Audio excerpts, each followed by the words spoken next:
keep sweat. A double dose of this triple threat. Yeah, Moet White Star in the glass. Here's a toast to the food that let you slip through with no pass. All access, you can jump in the test. When we through parlaying, you dig what I'm saying? You look good, girl, but you look better if you was with me. Get in when you fit in. Let's do this VIP. Look at you, shorty. You really got it going on. I like the way you move it, girl, when the DJ plays this song. You looking real good to me. Good to me. Sitting in the VIP. We gotta let the chorus come in. We're gonna talk to y'all. Yeah, come and get it, girl. Crystal blowing. Body still going. Now pieces everywhere. But I still have to stop and stare. Cause you're looking real good to me. So good. Sitting in the VIP. You really need to get with me. Oh yeah, babe. So come on, get with me. You're there with me.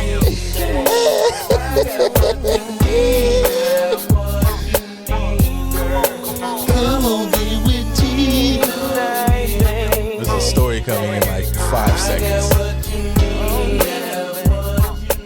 Why this is so fucking funny is because I went to go kick it with my dad on Friday. He was like, "We ain't going out and got food and like drinks in a while. We ain't going to kick it and da da da da da." I'll keep playing, man. Relax, it's setting tone.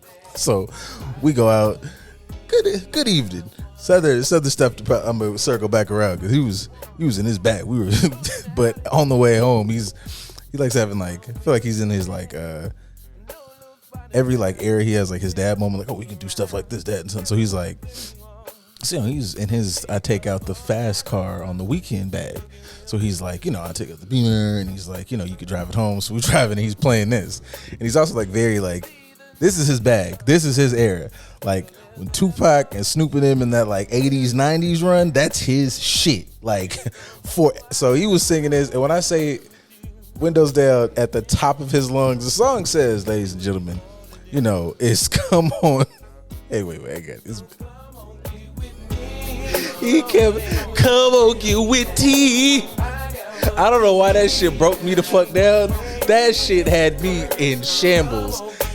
And I mean, come on, get with T. I got what you need. He was out there advertising. He had the windows down? For sure. And had the nerve to act like I was a punk. We would hit the freeway, and got good to me. He was like, I was waiting for you to open this bitch. I was like, okay, bro. Like, okay. Like, give me a minute. Any other time, it's like, driving kindly. But he was in his we having homies moment. He was like, oh no. He's like, fucking slam me. We finna. Like, all right, cool. I don't know what the fuck they had at the bar, but make him that shit every time. We was outside. Yeah, that's where I'm at in my life. Yeah, fuck you, niggas. Me and my dad, we was outside. Newly single? Yes, actually, that's what it was too. It was a good little, date thing, and then it was like, it was one of those. All right, man, I need your 2 cents.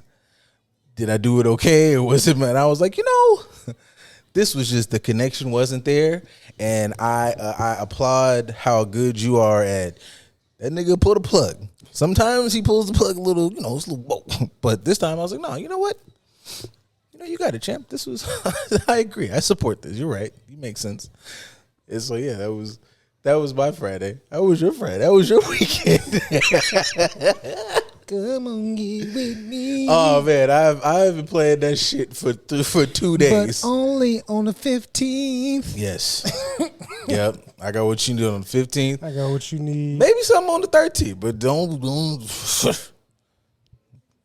I knew we was gonna shit on this fucking holiday. This has been consistent for years. You know exactly what the fuck you pulled up for. When you get an episode around this time of the year.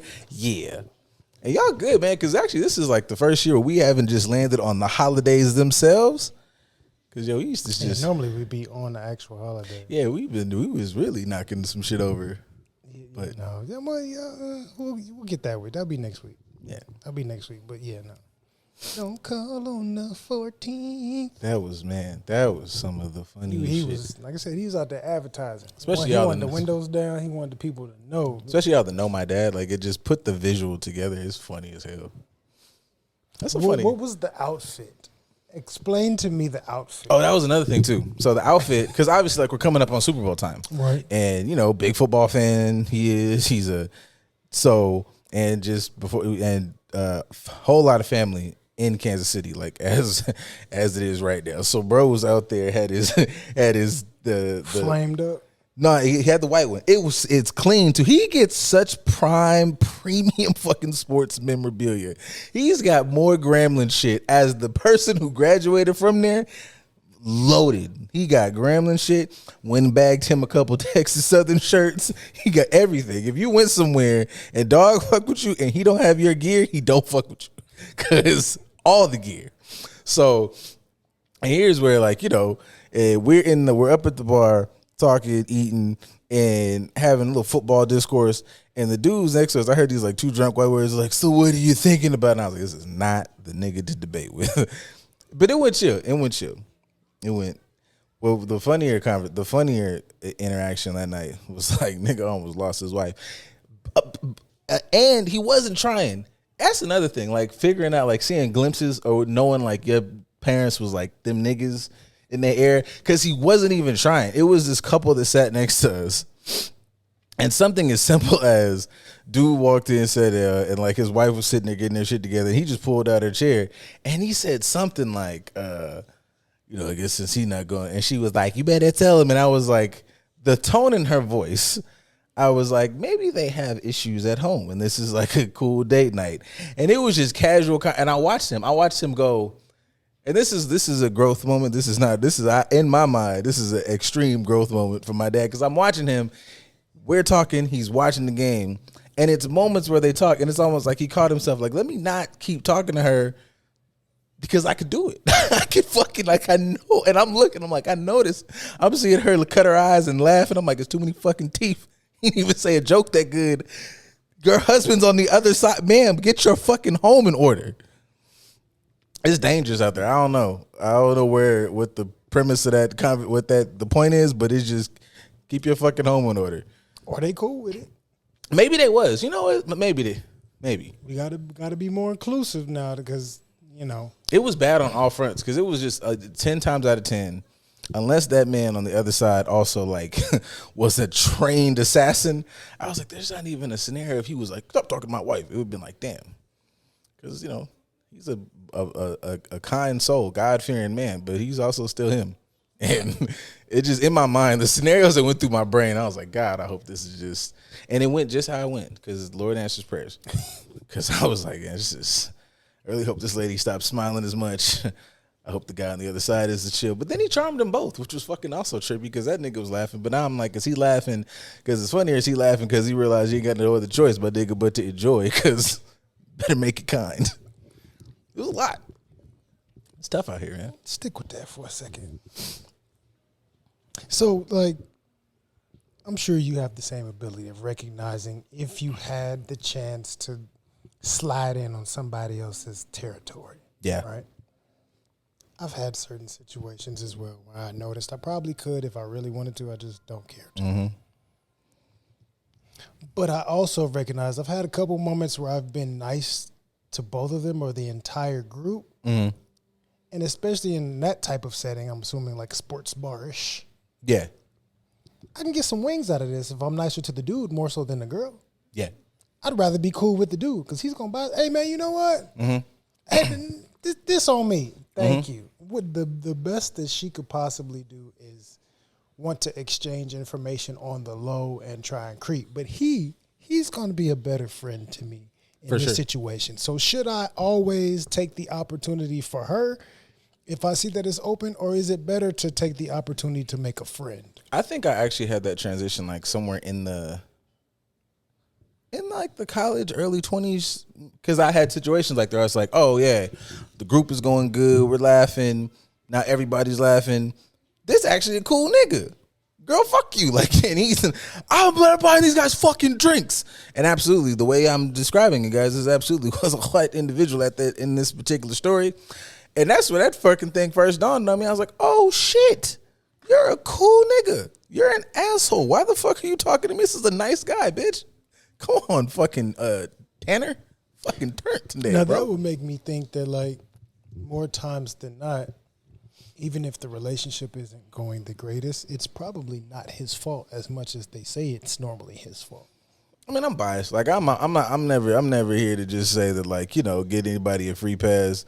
But not to say that stories don't exist where it's just fucking heinous, Tyler Perry level villain nigga.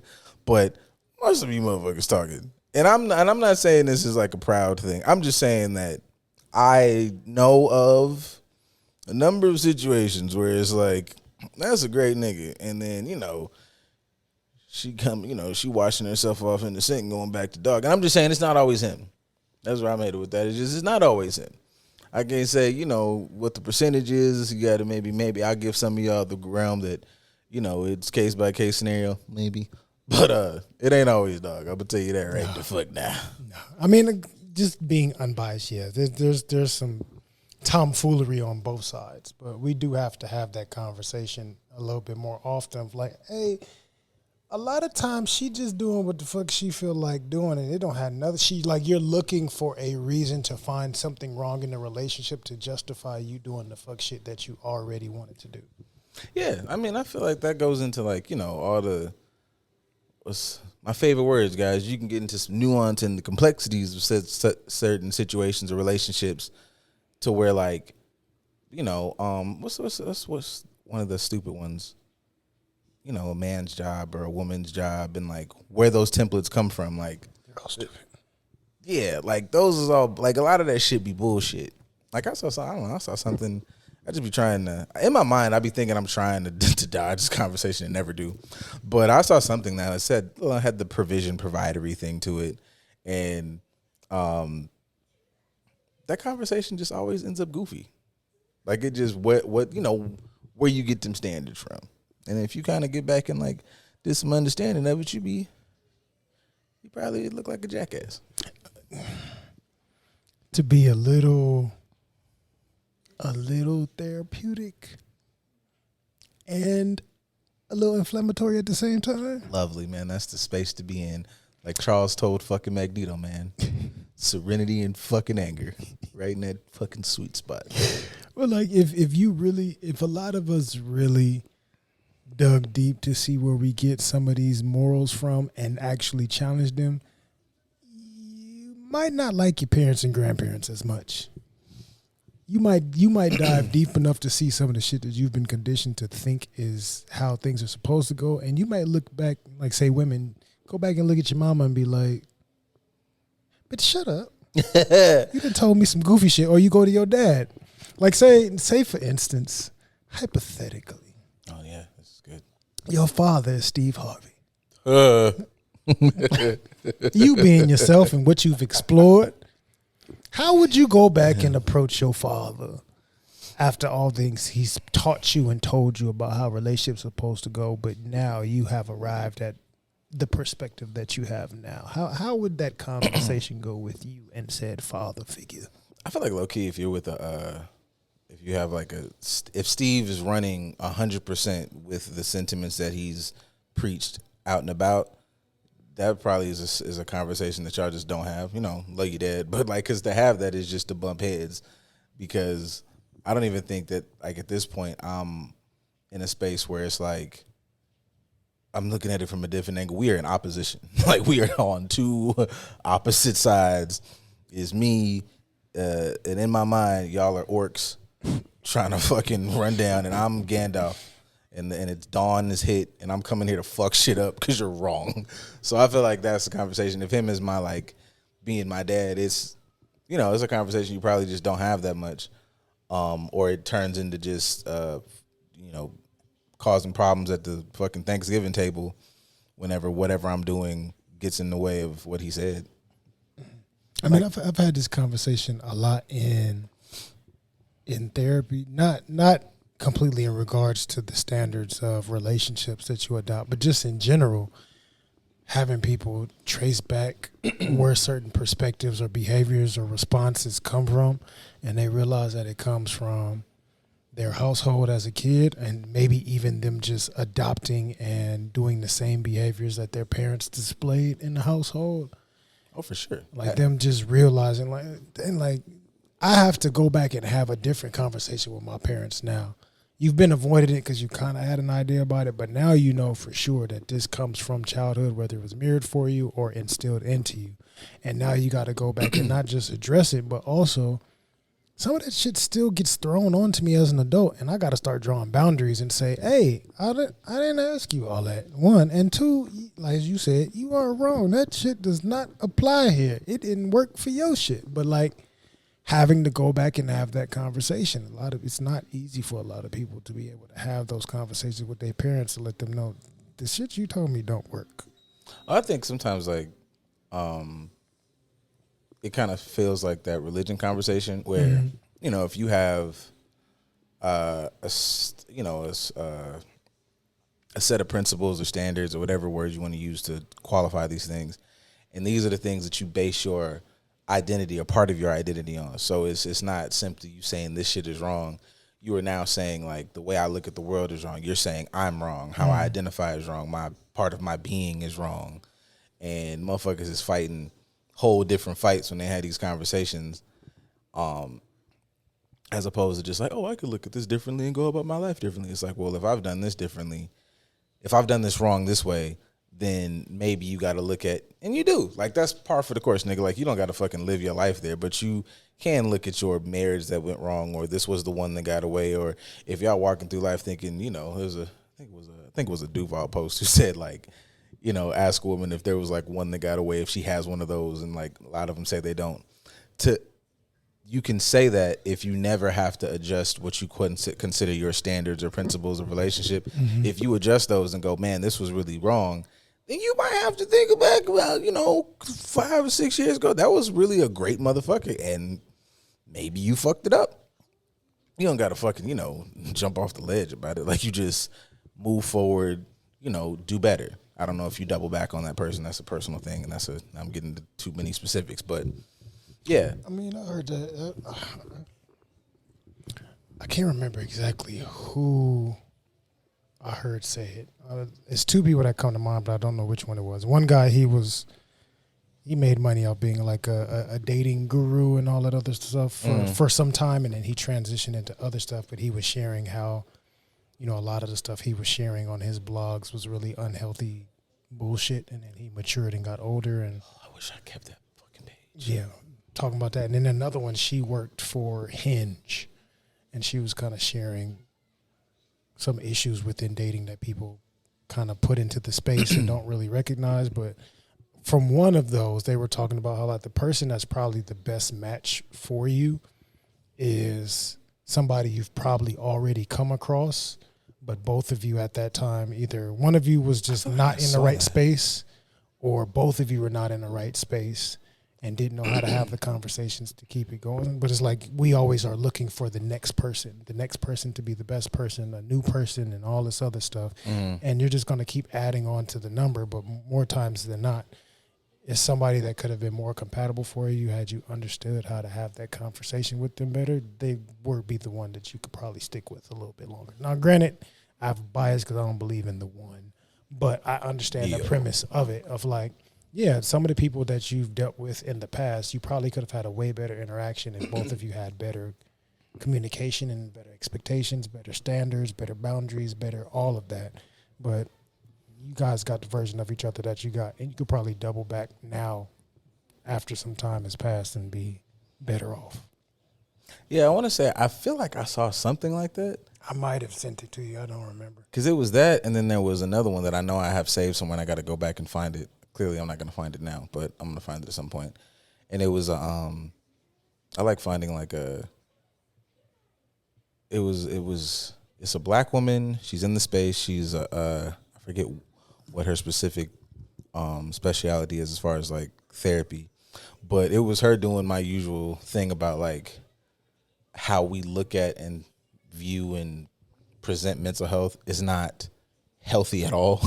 It's it's in the ballpark of like toxic positivity where it doesn't make people have to really reflect. Yeah. And it's just always funny, I think, sometimes like, or funny and then reaffirming to see people that are like in the space go, yeah, I don't know what the fuck people are talking about, but there's a good chunk of this where you, it's going to feel like you got kicked in the balls. Like if everybody feel good, like none of this shit is really working. Like there is quite a big portion of this, whatever your journey is. If it's your journey to, I don't know, man, fix your relationship with your parents, get over some bad self-image issues, love issues, relationship with your kids, anxiety, whatever the fuck, all of it. There's a portion of this fucking bag where you do that, like the reflecting piece. Some of that be whooping ass. And I just need motherfuckers to like reflect and understand that shit. Cause like everybody just be like, I reflected and I was like, whoosh. No, nigga, sometimes you need to reflect and then you be like, no. Oh, you just got done reflecting, huh? Just got done feel. Yeah. You want some water? Yeah, cause fuck. Take a seat. No, it's cool. I know exactly. I be feeling like, maybe not everybody. Bro, you motherfuckers be like, I just came out the other side. Whoosh. Nah, nigga. You should come out the other side and your sword should be broken half. Your armor should be hanging off your ass and be like, ooh. Shut the fuck up. Right. Shut up. I think that's because so many people have a different understanding of what processing actually is. Because some people think that processing is just you acknowledging the thing. That doesn't mean that you've adapted, doesn't mean you've applied some sort of change. It's just a part of your awareness now, which is cool, but awareness doesn't create the change. That sounds like, I love having like a good little gym analogy. Like what you just said, motherfuckers just be going there, walking in, looking at the weight, be like, I'm aware that is really heavy. Right. Now, come on, we got to pick this bitch up though. Excuse me? No, I'm aware. I've reflected. Nah, we got to pick this hoe up now. And repeatedly. That was your fault. I didn't tell you to come in here with hard bottom shoes on. Whatever you got on, we going to fucking, today is the day. Going to the gym dressed like YG is nuts. Yes. No, I'm not going to lie. I used to joke, but sometimes I be feeling like them motherfuckers have a life. They going through some shit that I'm just not prepared for when I see niggas in there in jeans and just in regular stuff. Them and like firefighters, because firefighters be in there in the shit that they go fight fires in, and I'm like, all right, that's a real nigga. That's different. You're on shift. Yeah. And you probably are parked somewhere. They for sure. Them niggas is for sure on shift. You on shift, and you probably couldn't get a decent workout in at the station. Or I've seen them where they like for their lunch break or whatever part of the day. That's usually when I catch them. They all just come to the fire. They all come to the gym from the fire station collectively, and they all work out together or whatever. And it's like 4 or 5 of them, and they leave and do what they got to do unless they get a call. But them are the only people. I try not to judge. I try not to judge. Because it's like I've seen people that come in and work out. Like there's one dude I've seen at the gym, and he was always in some jorts and a T-shirt. And I want to say it may always be the same one. It looks the same jorts for sure. I don't know if it's always the same shirt. But I also think I've like heard him kind of talk on the phone, and he's like speaking in another language. Like, he may not be from here and may not be completely acclimated into like, you can come to the gym and something else. He's still trying to figure it out. And I've seen him a couple times like look at the machines and try to figure it out. And he's just trying to start his journey, I guess. So it's like, I have empathy for that. Or the older people where they don't give a fuck. It's not even that they don't give a fuck, but they come from a time where everything you did was in some sort of what we consider now dress clothes.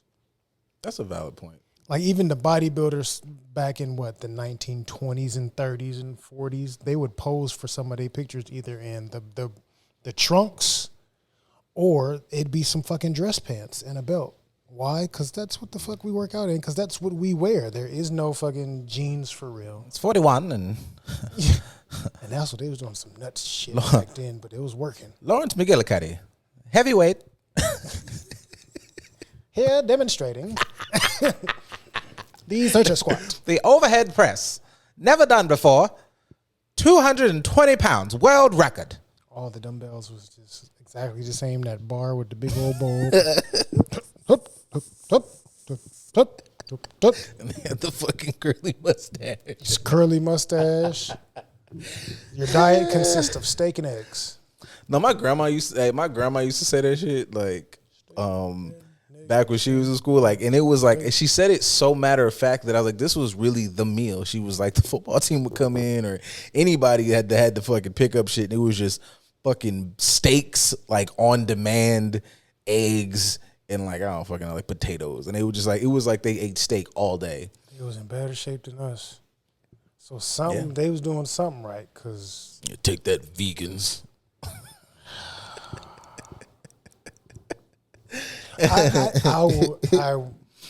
I am almost convinced that the vegan diet creates mental and emotional instability in people. Oh shit. Like if you do a journal, let's fucking flip it. I've had enough shut it down. experiences, say in the last 2 or so years, on both sides of how people were vegan and they've been vegan for a while, and at some point their fucking emotions just ain't there. And people that were vegan, and I'm not converting them to eating meat, but I'm showing them like how eating meat isn't a bad thing. You don't have to overconsume it, but even if you eat it once a week or some shit, and just having them start eating meat more regularly, and they're like, God, my brain fog is gone, my body feels healthy. You don't say. You don't say, because you're eating a well-balanced diet of actually eating a little bit of everything you need to eat. But I swear, anybody that's been a vegan longer than a year, their mind and emotions just are not. Vegan wars. Yeah, yeah. Say what you want. I don't really care. It's deficient. It's just like if you're sun deficient, your mood is gonna be fucking off, right? I like if this you're shit, water deficient, your shit's not gonna function properly. There's nutrients in meat that your body fucking needs that you just can't get from being vegan. I'm sorry. You can be plant-based. Chicken today. Right. Yeah. Plant-based I can rock with, because plant-based is like I eat predominantly fruits and vegetables, but I may throw some fish in there every once in a while. Or something. Cool. You're not completely demonizing meat, and you'll eat some of it sometimes. Cool. Whatever works for you. Everybody's body is different, so not everybody needs to eat the same amount of meats, but you can't tell me that you chicken with a K and no C. It's like fried oyster mushroom eating ass. You can't tell me you're 100% emotionally stable. It's just not. I'm just not into it. I don't even have no deep things, but I've supported. I've gone and supported black owned, veggie, vegan, this and that, and it's just like, I eat it every once in a while. I support y'all. I'm cool with it. I'm not, granted, I'm always gonna have fruits and vegetables and all that other stuff. No issue there, as you should. Eat your fruits, eat your vegetables, drink your water, but also eat some fucking steak every once in a while. Just get you some jerky. I'm good. I think I'm doing pretty well. I'm actually I done lost 3 pounds in the past week or two, so and I got it. And fast. Don't let me get down the stripper weight. It's over for y'all. Oh, I mean, I don't know what I'm gonna do, but I'm gonna do it. We'll work on that. We can work on it, because I've already started cutting down some body fat here and there as well. Yeah, I don't know. My sister and my mom just woke up this year on just fucking I'm not gonna say that then. Monster time. Y'all done demon time or some other shit. You don't want to associate your mom with demon time? Just not in association with me. There, I got here some sort of fucking way. Absolutely. I don't want to sit on this topic too long, but like I got here some type of way, and I know exactly the type of fucking individual my father is. So like, fucking life happens. We not gonna talk about it, but I know who the fuck he is. That's funny. Yeah. But yeah, they just like issued out like a challenge, just be like, by I think we got between like now and like July just to see who can. I think the goal is 25. So I'm like, fuck it, man. Like, let me get out here and win this prize. Yeah, shit. Yeah. Don't threaten me with a challenge. I'm in here already. Let me just go ahead and adjust this dad and see what happened to it. Yeah. See what's going on. I'm good. I shouldn't, but I am. Fuck it. When it comes to your parents and sex, what are some of the most uncomfortable experiences that you've had?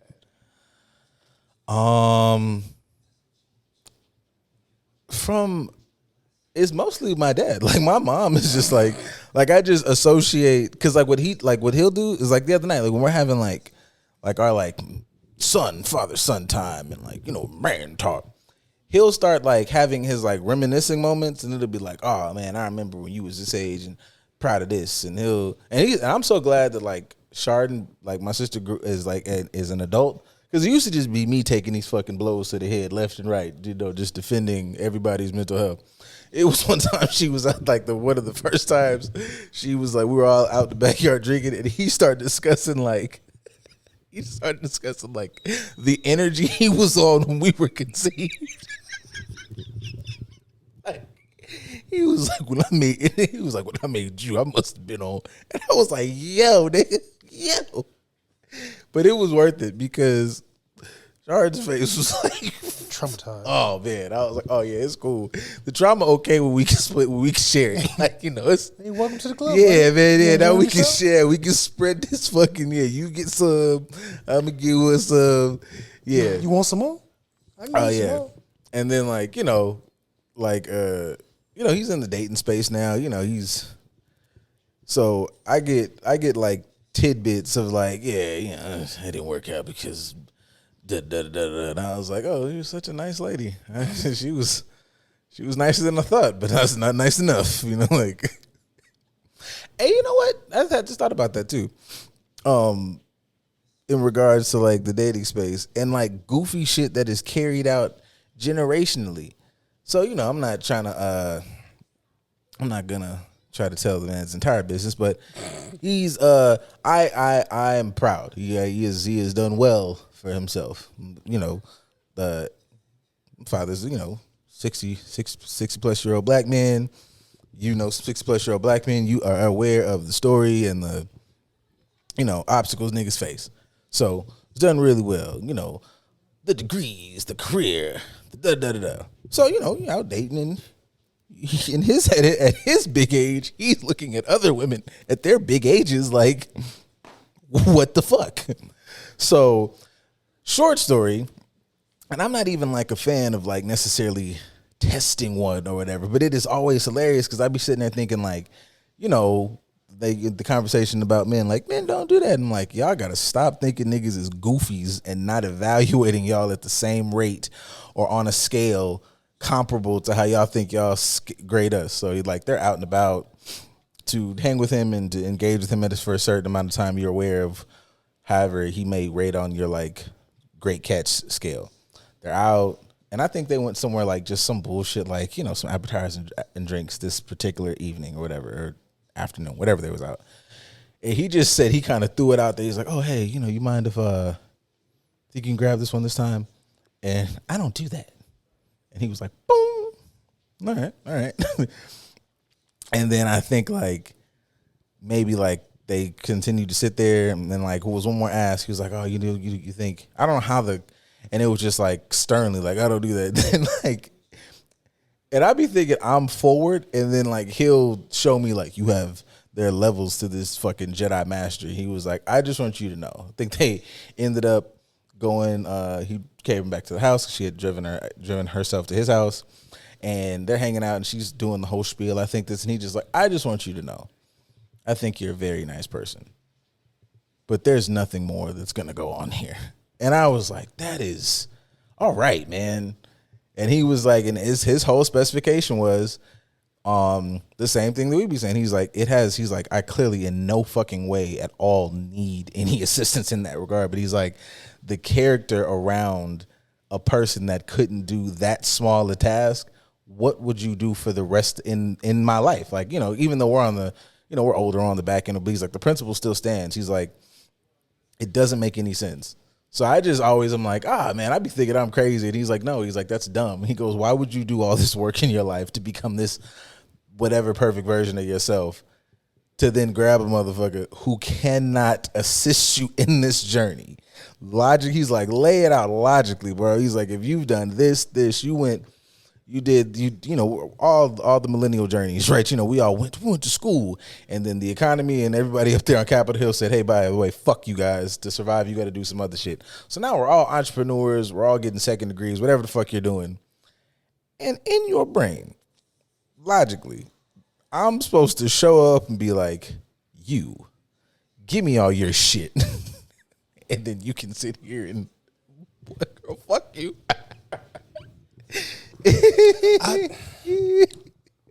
Now, I kind of had this thought this past week, right? Because I understand, we talk a lot about the expectations placed on us, but we also talk about the side of how we got to value ourselves more, kind of what Pops is demonstrating. In epic fashion. Right. And salute to you for finally understanding your worth and moving as such. No argument here, black man. Good job, senior. With that, I also had the thought of I think most good men have to have a little bit of, in my mind, I said, Captain Save 'em in there. Yeah. Not to the aspect of you're saving somebody that's unsavory and is a liability, but you want to be able to provide something to this person feeling more stable and secure and becoming better and improved and all this other stuff. Mm-hmm. But to be a really great man, you understand the opposite end of holding her accountable to doing the same for you. If you're not, you think you're a good man because you, Captain say, you willing to save any and everybody, but you're not willing to advocate for something for yourself. That's one extreme of you just being imbalanced. Or if you're not willing to do anything for them at all, that's another imbalance. But the main balance is I am willing to and want to do something to help build and better you, but I'm also going to hold you accountable to doing the same for me. And it's not going to be the stereotypical silly shit that you think it is. It ain't going to be feeding me and sucking my dick. It's going to be more than that. And I want to see if you're able to do so. Yeah. But how does one get to a point of reaching that before 60? Because, I would want to know, and you could probably ask him and report back, but, what was your mindset towards this stuff when you was my age? When you was in your 30s, granted, he was with mom, so that's a little different, but when you was in your 30s, how did you approach this? Would you be willing to have that same interaction with a woman of hey, can you handle this, and see how she responds and be willing to say, nope? From my recollection, not telling nobody's business or I would say telling a story that's not mine to tell. Mm-hmm. I was there, but it's not my story to tell. Right. I've had that. That's one of my favorite conversations or little entry level discussions to have with anybody that I'm dating or talking to. Cause you always end up having these stupid ass, what was that nigga name? These stupid Justin LeBoy, relationship shits. And especially it's two things. It's that. And then when somebody says I've low-key, probably maybe not stop saying it, but I'm debating on whether I'm going to keep saying it about, you're in school or you're in mental health. Because then everybody think they're fucking armchair therapists because they watch Spiritual World or whatever the fuck. So anyways, with them, there were other things that, because my parents are divorced. So there was other things that, made that just rocky as far as, it's just no traumas in there. But the financial thing and economic thing was never something that was an issue of theirs. That was one thing that they both were this motherfucker here, get to it. And we have a good synergy about I can do this, I can cover that. I want to say that if I'm ballparking, and I feel like I've said this before, it was okay, cool. I'm holding down mortgage and this over here, and you can grab the bills and the this, that, and the third and whatever. Or, and making it so, even if I think my mom, might have the better, or I don't know who's the better organizer, because I think he might have been the better organizer of money. But either way, they had a good synergy. And it was understanding that you can do this and we can afford this and I can do this.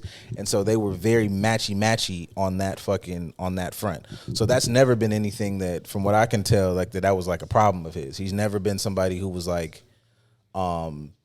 bad with the concept of I want somebody who's my equal and my partner. A lot of it came in, if I'm trying to sprinkle around it, of just they were a generation that was more closer to say our grandparents and them. So I would say them both kind of working through shaking off some of that shit without always some of the rhetoric that we have. I'm fortunate enough to have their experiences, but I can go read up on like mental health or generational traumas, like we all say, or like the experiences of people in the past, and I just look at it as tradition is how we're supposed to run it.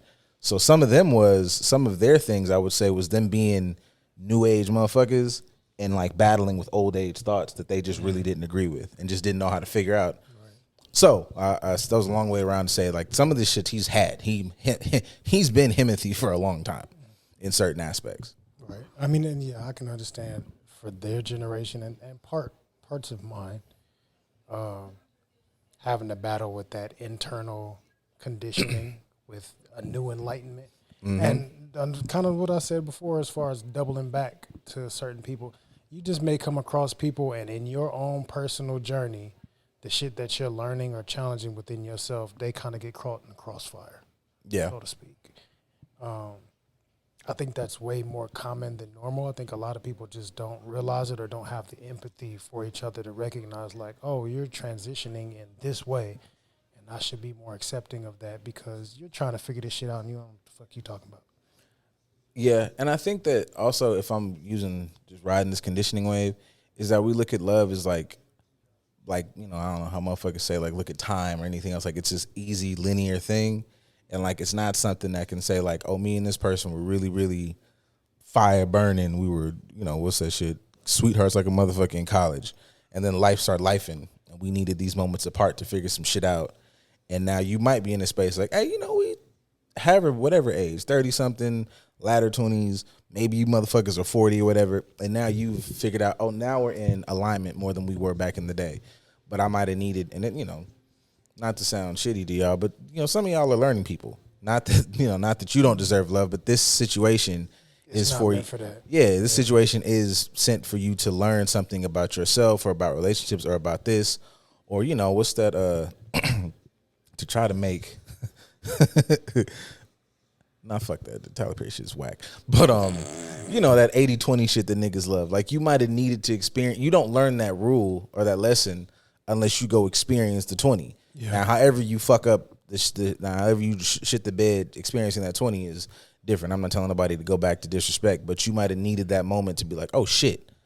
I now am mature enough to realize that, oh, this is what was important, or this was whatever. Or fuck 80 and 20. I had a real full 100. I just thought that, I don't fucking know. I thought I wanted a Lamborghini, and really I'm a truck nigga. I love driving this fucking truck. I hate this sports car. Everybody been saying this is the car to get. I despise sitting in this fucking thing. I think it looks good. I appreciate that it's fast, but I'm a truck nigga. I love going off road in this bitch. That's my favorite fucking thing to do. Right. Can't wait to trade this bitch back in. I hate it. For this point in time in my life. Yeah. I may have had a certain point. I mean, that's like that makes me think of like Adam Sandler movies where he talks about there's always him or some character that just had the fucking Camaro Firebird-esque type car with the rock music, and you were just so cool in the 80s, and now it's like that's lame as fuck. Yep. Like you've transitioned past that. This was cool for that period of time, but it's not acceptable now, and I've learned and understood that. So some of you guys are, yes, you're the souped up Camaro / Firebird. You got all the bells and whistles, and there's great performance, but you're corny for my lifestyle right now, and I have to be able to release you and let you go because you don't fit here the way that I need you to fit anymore. Yeah. But that's a tough conversation to have with yourself, let alone with other people, especially if you're having that conversation to say, I am said Camaro or Firebird, and I got all the bells and whistles, but I'm really not fitting the times right now. I'm not fitting what's necessary for the type of life I'm trying to live or the people I come in contact with. I'm just not suitable for them, and I got to take some time away to get my shit together. Yeah, I think those sometimes are maybe like the tougher conversations people have, like what's that shit, like that sounds like the we're growing apart type things as opposed to, it's much easier. Like motherfuckers be losing their shit on the internet, but it's much easier to go, this motherfucker, I walked in, you a Quan Mills, but this motherfucker was fucking my granny. Like, you can get rid of that person. They're terrible. They're an evil person and whatever. But the idea that, like, man, this shit is just not linking how it used to. And some of that, yes, obviously, take your ass to counseling. You can figure it out.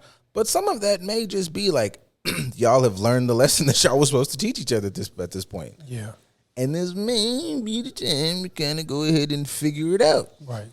And that don't mean you got to go fuck on somebody else. That literally just means like I don't necessarily need to be with you right now. This Right. might be what's that shit that y'all be saying when y'all be romanticizing it. This is my whatever. You're like my loving myself phase.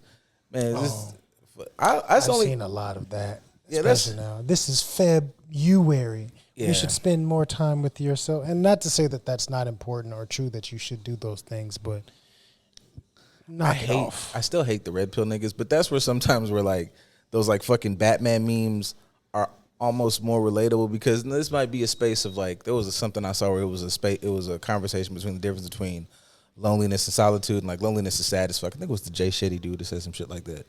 And it was like loneliness is obviously this fuck, and I think that's what people like run from. And loneliness sucks. Loneliness is not necessarily where you learn the best or whatever, but solitude is not a bad thing. No. But solitude isn't necessarily sexy. Like solitude is like fuck, man. Loneliness is a state of being. I think that's the tricky part that a lot of people don't understand. Just like I mentioned earlier, awareness is not the same as an actual understanding and change. Yeah, no. Like being lonely has really absolutely nothing to do with proximity to other people. You can be in a room full of people and still be lonely. Hate it here. Yeah, it's like your mindset, the state of being that you're in, your perspectives and all of that cause you to be and feel lonely because you don't know how to or can't connect with other people. You got some shit you got to deal with within yourself, which gives you the ability to actually know how to and be willing to connect to other people. So people running from loneliness by way of trying to jump in a relationship like that, loneliness ain't going nowhere because the mindset that you have, which is real loneliness, is still present. You bringing that into your relationship. But you got to figure that shit out, of course. That's your own personal journey that the other person may or may not be able to help you understand. That's not true, man, because love is being no more than 22 years old and be at your graduation, young white woman putting your rings in the camera and everybody fucking losing their minds about that being that shit. That might have been, y'all have talked about some dumb shit. That might have been one of the dumbest things that I was like, why are y'all going so crazy about this shit here? This took zero thought in my mind. Like, I don't know these people, but in my mind, my first thought was, oh, if they're like some like, Bible thumping white folks, like they're just doing what they're supposed to do. None of this seems happy to me. Like this just, and the way that y'all ended up turning this into a conversation about like, well, the thing about black women, like there was not no black folks in any of these that had nothing to do with us. That had nothing to do with black men. It didn't have a goddamn thing to do with black women. That was some white women at their graduation doing their ring thing. Fuck is wrong with y'all? What the fuck is wrong with y'all? At every graduation, there's people there that are engaged.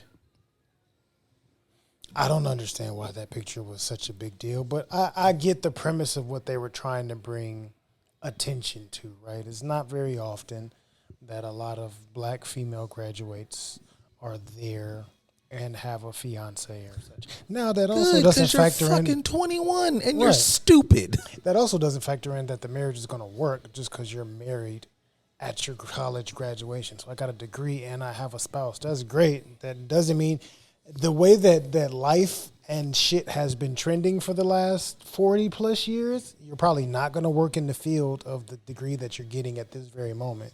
And you're most likely not going to be married to that person. And neither of which are bad or wrong. But I think the part that may upset me is the stereotypical conversation of like, that's what you should be doing. That's the goal. Very, what's the word? I don't want to say task oriented or goal oriented, but very like end of the race. Yeah. Sided. Like I see the end. The end is what's the important thing. But in life, there is no real end. Everything keeps going. There's just many transitions. And those transitions are going to go into a number of different places. Some transitions may lead you back to where you already transcended from at one point in time. But I can't even imagine what it would have been like to get married at 21, given just the journey I've had on my life, like as it stands right now. Like I'm not a billion years old. I'm 34 years old. And like that time frame, what I've learned across just that short time, I wouldn't have even, unless me and her are just, the way, because that's another thing that y'all like kind of lose me at. growing and working through it with people is absolutely a thing. But some of y'all be using that as a way to like bind yourself to people that you might not need to be bound to. I don't know. I want y'all motherfuckers to be balanced more. Because every time y'all say one of these topics, one or the other, you can just kind of smell or hear on somebody saying, you're saying the extreme of this. If you're saying separate, you might have to just do what's best for you. And it's like, man, you leaving somebody because you don't know how to be wrong or be, right, or adjust your mindset. And then some on the other side, it's like, you got to grind and you got to stay with them through the hardships. And it's like, y'all motherfuckers be talking about somebody just enduring for the rest of their life. And I want you niggas to find some sort of balance in some form or fashion. Do people know what balance is? Absolutely the fuck not, but I'm going to tell them to find it. Figure it out, man. Shit, you didn't know a lot of shit until somebody, what's that? Go read a book. What is your balance is the real question for me. But I'll say for you, what is your real balance personally? What is TJ's balance? Speaking to the relationship shit, that's why I always kind of compare it to like a friendship. Not to say you don't want to lick this motherfucker's ass, not to say that y'all don't want to do romantic-y things, but if I'm thinking about how love has traversed all of my relationships, my relationship with my parents, my sister, my fucking family members, my actual real friends that are in a brother capacity, it's not all the ceremonial shit. Like, I'm not always like, father, second of your lineage, mother. Like, I don't have all of that. It's just I really care and love this person, and it's a natural feeling, a natural connection. And I feel like that's where, in my mind, what the balance feels like. There is a balancing of this relationship, whatever the fuck it may be. And we discuss relationships in this weird, I don't know, it's goofy ways. And like the way people, I don't like performative shit. I've been on record with that. So as soon as it feels not good to me, I'm going to do like some real deep shit in my own brain about why this shit's not feeling good. And it's going to rack my fucking brain until I figure it out. And then if it's not something that I can like, oh, okay, it feels unnatural because of this. If it registers, oh, this shit feels unnatural because it's not where it's supposed to be. Well, then, yeah, you should probably like back up out of that. Like, what the fuck? I don't give a fuck if this motherfucker is the next in line to become the president. If I don't like it, I'm leaving. Right. Love you and I want you to be the best. But I don't give a fuck about that. Because I feel like, I'm not fucking Daddy Warbucks, but if you are at this phase, this is where I think like that provider shit would come into better handy. Like, oh my God, she's a really good motherfucker, but she's working at the whatever the fuck right now. Okay, I'm cool enough to be like, okay, let's figure out how to get you in a position to get to where you need to get to. I have zero interest in paying for a motherfucker's lifestyle. But you just don't have the support to get to this phase, cool. And I'm rocking with that because, I don't know, I feel like careers and shit like that is like tangible things. You can't really create like vibes and connection like me and this motherfucker, whatever. So if you lock in with that, then yeah, for sure, that to me is more important than this is an amazing financially whatever motherfucker. But I'm not feeling it. It's just not that. That's why I don't give women a hard time when they say like, she just left a good man. I'm like, bro might have been a fucking, just a loser. No disrespect. Now. He might have been good on paper. Yeah. Now, my only critique with that is when motherfuckers take that lens and manipulate it because you didn't leave him because he's a loser. You left him because he wasn't getting the bag. And that's different. Right. So as long as he's it's a like loser based on stereotypical materialistic standards. If you don't have feelings for this individual in there and it's genuine that this is just not a good fit, then yeah, baby, leave. I don't support none of that fucking shit of that's a good man. that's a good man. Right. He's a good man. Good man. Because I think about, I say this, I've thought about that. Every nigga got some of that shit like, I really liked her. And then nigga, if I'm like, that's what I'm saying about that 21-year-old shit. If I think back hard enough to like who I thought I really was fucking with during these ages and I like, she might have not liked me. I didn't like her either. Like you didn't. You liked the idea. I like things about her. I like aspects of her. Yes. I like the idea of her. You like I thought of like y'all being together, like what you don't like this motherfucker. And that's not to say that you don't like them enough to where you shouldn't fuck with them, but you don't like them on as deep of a level as you may shame yourself for leaving them. And especially if niggas be honest, especially I'm him. You're not. If you niggas start having some of those journeys where you really start like, as the other says, loving yourselves and really go, yo, I'm a dope nigga. You don't even like you don't like a lot of them. Not because they're bad people, but because you really don't think highly enough of yourself. This is not funny what she said. This is not interesting what she said. She's not nice. She's not whatever the fuck. I really find it important for a motherfucker to be whatever. And you are gonna be well within your rights to go, I want my partner to be able to do this, that, and the third. And you're not gonna worry about not getting the bitches. Right. I think to a degree men do that. We just don't talk about or demonstrate how openly we do it, or whatever realizations we come to, we don't stand firm in them, and that's probably the issue. Not that we don't do it, but we don't stand firm in it. But a couple of flare-ups of like self-respect, and then right, let's go away. You need that, but recognizing good versus not good. So that made me think of two things. So like one thing was I saw a post I think I saw it today. Granted, that's a red flag within itself, because if I see you reposting shit like that, that lets me know how you think. I'd rather be beating my ass, but I be liking to see them likes. Right. Like, who like this shit? Yeah, I like to see it. But it was one where it's just like a dude was at the table and it's like, my husband's stressing over our finances. Mm-hmm. And has the husband and then has the me, and it has the wife skipping in the backwards, coming in the house with lots of bags in her hand, right? Mm-hmm. Yeah, this is a good partner. This is a good wife, but really she's not. Because she's spending she's putting the household in a financial bind simply for her own personal wants and desires that don't benefit anybody else. It's a burden to you. Whereas the thought process that made me think about every dude has a little bit of save 'em in there. Mm-hmm. Like I go to this, I'm surrounded by a bunch of stores, but I go to the store over here, and every time, or most of the time when I go in there, I see a little short Hispanic lady. She's a short, young Hispanic lady. She got some yams on her. It's kind of cute. But I see her in there like working hard. Mm-hmm. And she's small, but she's trying to reach stuff at the top, and she's moving back and forth and doing like she's mm-hmm. working blue collar person, right? But she always looks tired. And I've talked to her a couple of times, like, how's your day going? Just trying to see, mm-hmm. Because I'm pretty sure most people don't have actual conversation with her. Just kind of ring this up, or can you help me with that? And that's the end of that. I'm not to cut you off. I find myself doing that a lot. Like when I can like sneak a genuine convo in, like with people I'm like care about from afar. Yeah. Let me give you that, because I feel like you might not have got like her. I just want to check in with you to see that you're okay. So I've had those moments with her, and she's like been open a few times. Like, I'm just so tired, this, that, and the other, blah, blah, blah, blah, blah. Mm-hmm. And I've had moments where it's like, I would want to take her on a date, not like really to smash, but just like give you a break, because you seem like you really working hard. I know you ain't making a ton of money here, but you seem like you could use a break. And if I had extra money at that time, hey, what you doing? Let me take you out just to talk to you in a friendly way, to do something nice for you, because you look like somebody that deserves it and doesn't catch a break very often, right? That person would be a better partner for someone, or a good woman, more so than the other who's putting your family in a financial bind just because she can't get her spending habits together. Well, yeah, I mean, I know I went on a tirade about that before, I believe. I know I have.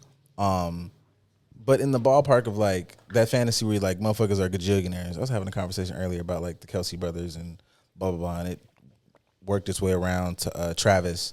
And I don't know if this is true or not, but it works for the inventor of the fade. Yeah. Fuck. And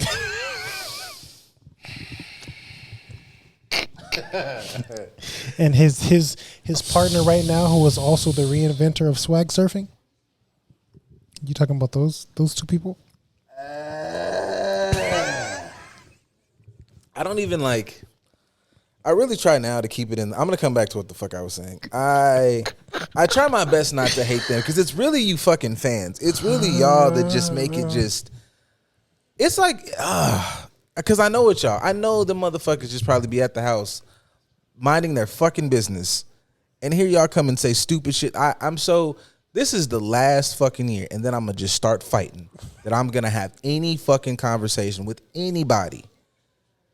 And I love you too, Unc. But this the last. I get mad like motherfuckers know the time. Like I'm doing something here. But no, man. Word to Unc. But what I'm not having no more fucking Beyonce Taylor Swift conversations. Like I'm not having no more of them fucking conversations at the fuck all. Like, shut up. Anyways, all right, I'm back. Invented the motherfucking bro. What the? All right. My uncle been having a fade my whole life, and it been crispy. Bitches. But yeah, it was this conversation around like Travis Kelce, like I don't know, gave one of his girlfriends like an allowance or whatever like that, like as during their relationship. I think they were talking about the black girl before y'all got mad, like when he was everybody's like hero. Well, yeah, man, that's white man. And it was just, I feel like that's the idea that everybody was mad at. Y'all really wasn't mad about nothing else but the fact that this idea that somebody comes and takes care of you is whatever. And I find that shit to be nuts. And I always find that shit to be dumb to me because the woman you're describing, I feel like if she ran across a Kelce, right, it's not a pay my allowance. It's like it's that concept of like, holy shit, man, if I ever got access to $1 million, I would, hey, stupid, this is your opportunity. You don't have no motherfucking dreams, goals, and aspirations. I don't give a fuck. Yeah, motherfuckers think I'm playing. I come into $100 million tomorrow. I'm gonna be $100 million version of me. I wish the fuck somebody would come to me and just be like, "Well, we could pay for it now." No, you don't want to do anything, bitch. Build some. You never. I have always thought about the carpentry. Well, good. Be like Jesus, baby. Let's start a carpentry business. I'm that type of nigga. I will be. That's where you would get some trick out of me. You have a goal, then let me help bring that shit to fruition. But I don't have any interest in any of that fucking, and it doesn't make sense logically. Cause I went on this tirade before. Cause this is you niggas fault. Cause niggas get in the comments wanting to live this fantasy that they think that they saw on fucking internet where like men had big fucking beards and mustaches and like 10-gallon hats and I'm a cowboy and you came home and all the kids ran up and they were like, father, that's not how that works. Cause they don't fucking know you. If you niggas want to live that life, she gets to take care of the children. And you don't know these niggas no more. Y'all are creating just different varieties and just Skittle bags of trauma of just, ooh, what flavor is this? Trauma deluxe, trauma light, trauma lemon lime. She gets to stay home and raise the kids. It would be so great. And now you've raised some kids that wanted nothing more than their father to show up and do fucking anything. Help me with this assignment. Come to this game. Shut up. Like, that's the dumbest shit on earth. You niggas are weird. Just say that you don't feel like she'll care about you if you ever say, look, you think she'll leave? And she probably will, but fuck her. Cry, come to therapy, and let the bitch go because she's a piece of shit. And find you somebody who's going to like be a real actual life partner. No, I don't want to eat at Maestro's. We need to stay at the house. No, I don't want to go to Javier's. We can make that shit at the house for a fraction of that. And this shit's not even that good. I've been listening to the Black Male Handbook. Mm-hmm. And each chapter, each section talks about different aspects of what black men should know and understand about themselves and how to maneuver in better ways, right? So one of them is the financial literacy aspect. I listened to that earlier this week. And part of what he was sharing is like what I've said on here. Relationships are the partners that you get with, the assets or liabilities. And he's like, one of the biggest things that you can pay attention to what you're investing in financially is the people that you're around and the people that you partner with. Mm-hmm. Your partner should be okay with, and you should be okay with telling your partner, hey, looking at the budget, we eating pizza this week. We not fucking, we ain't doing none of that shit. This is the goal that I'm trying to accomplish as far as doing this, this, and this. And I will not be dating and going and doing these things because that's not on my grand list of things to do. It's just for my long-term goals, it makes no sense for me to be wasting money in this capacity. And if a person didn't understand that, move the fuck on. Yeah. But that's definitely a necessity. And it should be the same for women as well, because there may be some women that they come across a dude that wants to always spend money, or even with your friends. If your friends are always trying to get a bottle in a section, yeah, let's y'all want to get together and go. 38, my boy, with these fucking sparklers coming over here. I never understood that. I don't need the spectacle. I don't fucking need the sparklers. I'll pick the bottle up my goddamn self from. I paid for this. Just pass me that. Just pass me that. Thank you, sir. I appreciate it. I'm gonna go sit down and mind my fucking business because I don't. You want the spectacle. I don't need the spectacle. But I also don't need to fucking drink in this. I don't need to be here because we're only going to be here for an hour and a half. I ain't been outside in a long time, but in my heyday, y'all crazy, boy. I got to the motherfucker drunk. Everybody, crazy as hell. Think I would go in here and buy some bottles. I've had that thought so many smacked times. in that parking lot. It hit as soon as we got through this line. I'm in here.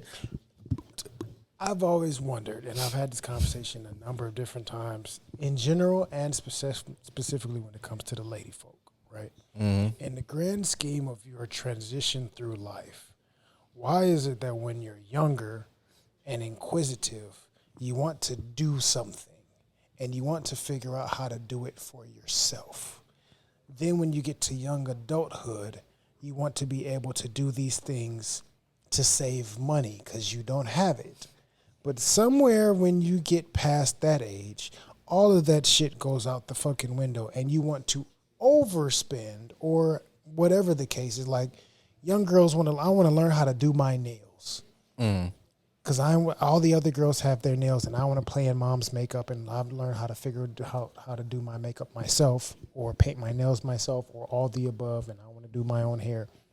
Until you get to, say, your 30s, and because you got a degree and a decent job, and now you want to overpay people to do something that you were trying to learn how to do on your own, and probably did on your own at one point in time. Or in high school, a lot of girls got paid extra money to do this for other girls, and now you want to overpay to have somebody do it for yourself. Or pre-gaming. Everybody pre-gamed from your 25 on back. Why? Because we broke. We all broke. We all know that we broke. We may be able to get one drink or so when we get inside if we need to, but for the most part, we piecing up. We meeting here. We going to get our pregame on and then go, because we are trying to be cost effective. But somehow, some way, when you get to the back end of them 20s to early 30s, you are overpaying for the same shit that you knew was too much when you didn't. Why do you get the access and the means to something and it completely alters your understanding, which changes your behaviors that cause you to do shit that is counter to what you know you should be doing? Ego, you want to show off. Like you on the back end, you probably have run into maybe, depending on your career, you at least are in a decent space, roughly, or you might have ran into by this time your first good job, quote on air quotations. And now you feel like this is your era it's your ego. And I think we sometimes use terms like, we call shit like that self-care or treating yourself, whatever. But it is like an excuse to like overspend or pay for shit that you just have no need to spend this money on. I'm not somebody I'm not going to cut corners on some shit I want. If I want a good meal, I'm going to pay for it. If I want a game system, I'm going to pay for it. I buy, I don't fucking know, like shit for working out or whatever. Like I won't cut corners on certain shit that I really like, and I can afford it. But I can afford it. Yeah, like everything I just listed off is like a one big fucking purchase that I saved up enough for. This is not affecting my budget at all. But motherfuckers do shit and it'd be like that is like what you're saying. Like if I'm using, say, I can use niggas. I was gonna use women with the whole like print me up and it costs about at least $10,000 a month. And it's like, there's so many, if I'm just going off the internet, there's so many responses where niggas are like, we like it natural over here. You're not doing that shit for us. Not one nigga asked for that. Or the niggas that are asking for that are by y'all's standard, the niggas y'all don't want. So what the fuck's the point? But I saw some shit you sent me the other day. It was niggas was getting their haircuts. And, support to y'all trying to get the business done. But that shit said $200. That nigga said I made $1,500 this week off of haircuts. I said, nigga, not ever. And I'm bald. It was a bald nigga, and that shit said he paid $1.8. I'm like, what? You can shave it it don't even take that long. And like, I saw what they did with the beard, and it was cool shit, but I mean, I felt relieved because I don't like my beard the way that they did that shit. It was just a lot of. I feel like people, especially guys will pay that price to a private barber or whatever just to say that they can. Like you said, the ego component, because it's really not necessarily. Now, I know some barbers, and I done paid some $50 haircuts before just to support. You doing your But thing. I don't find that to be unreasonable. My bad. I'll go for inflation.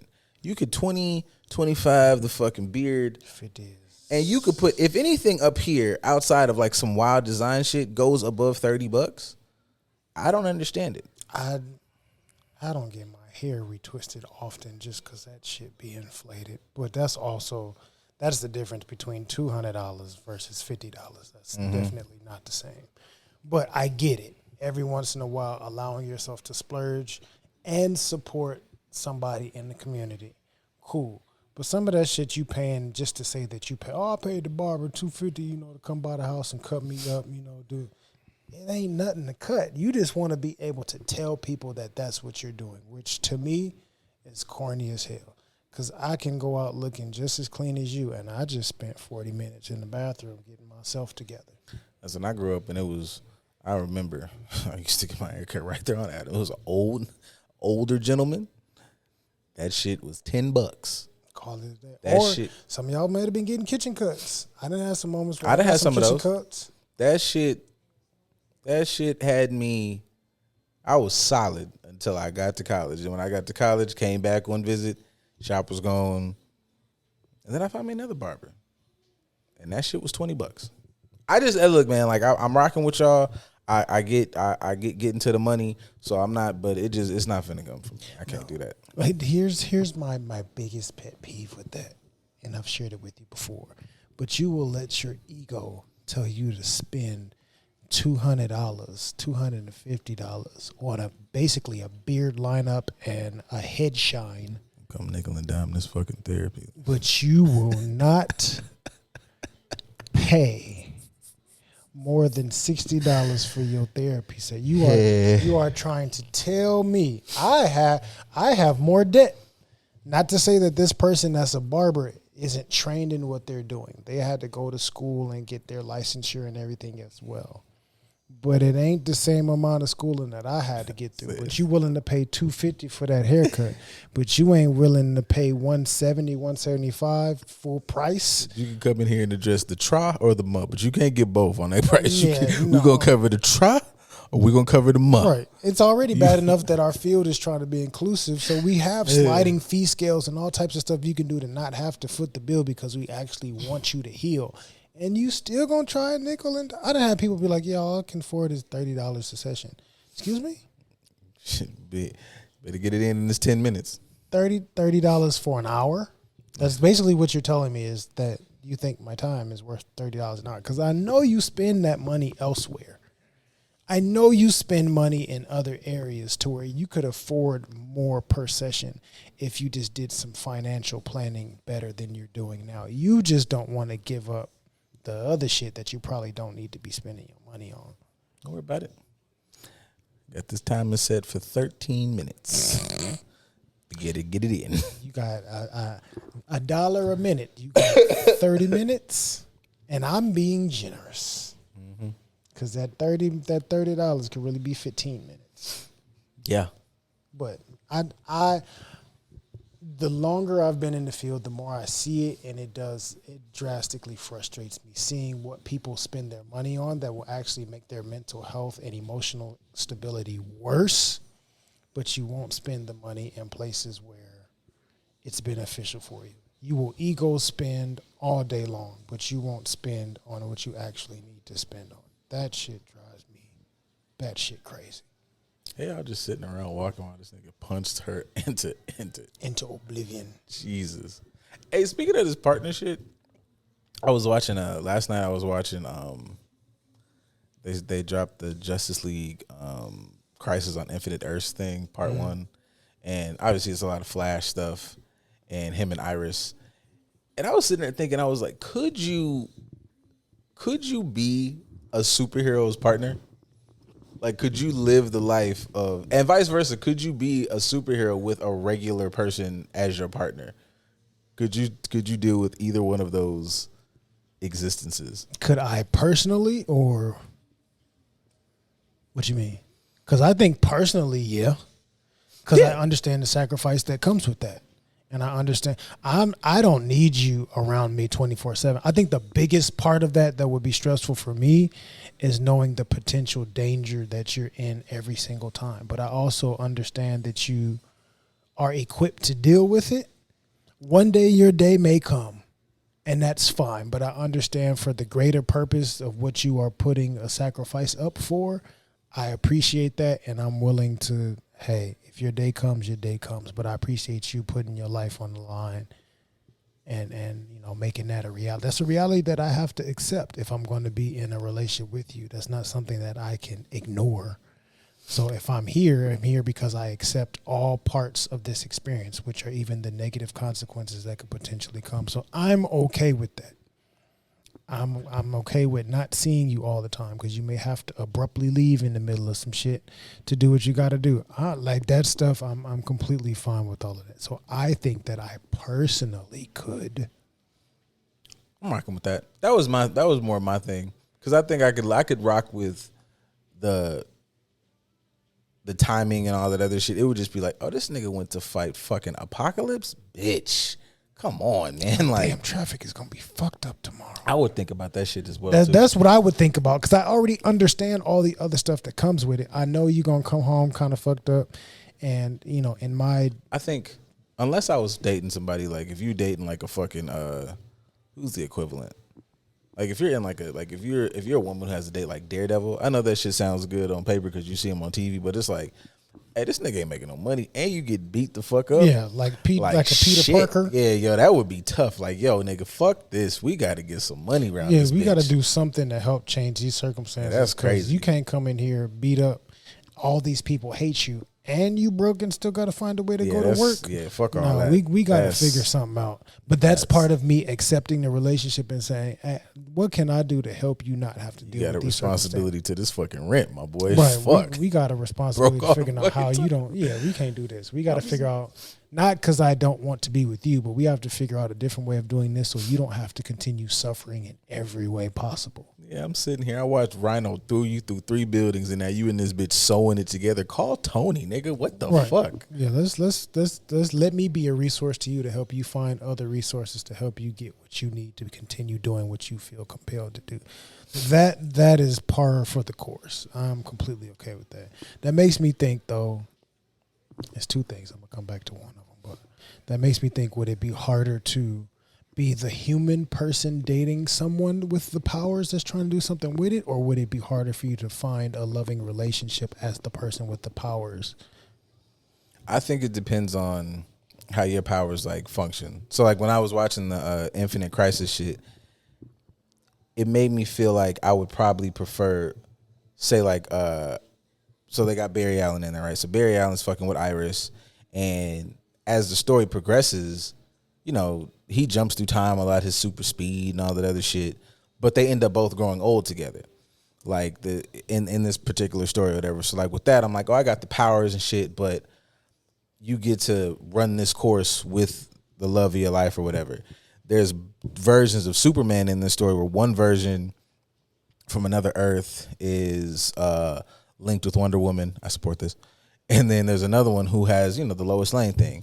And he's older, the one who's with Wonder Woman. He's explaining to younger Superman, he's like, you know, there was something that happened and she just died. He's like, she's mortal, she's human. You know, so like at the end of the day, regardless of what happened, we will always surpass her. And then he's like, even me with Diana, like he's like, Wonder Woman's immortal. So it's like, regardless of what the fuck, we're gonna live longer than most, but eventually she's gonna have to put me in the fucking ground and then just go about life. So I guess I think like with that, I think it depends on like the power thing. Because if I'm a Wonder Woman, I'm like, this fucking sucks. You have to go find. I would be more inclined to go find like another god or something like that. Or if I'm Superman, I probably would like, you know, 50-50 it. Batman, you just get to do whatever the fuck you want. And being fucking Flash though, I'd be too tempted to be like, I could really run this for as long as I can. What are we, 80 now? You run this back and let's do it. You want to do it over? We could do it over. Like, yeah, fuck it. So I think I really like somebody to travel back in time and do it all over again. Well, that's what they say on the things. But yeah, you're right. But yeah, I think I would probably, in this scenario, I would want to maybe be a Barry. I get all the perks of being one of the most powerful beings in the fucking all the universes. And then when I'm tired, put me out the fucking pasture with my motherfucking lady and call it a wrap. So I think I probably do that, or maybe the Superman shit. Cause I rock with it. Oh, you gonna stay young forever? Yeah. It's fucking. What are you 3? You fucking 40,000 years old? Teach me some shit, Diana, before I rickety Kryptonian bones, shit, baby. Like. So yeah, I don't know. Yeah, I don't know if I would put like it for the rest of your life. Yeah, or you live forever. I'm just gonna keep finding something nice. Cause even like a Thor, yo, like Jane dead.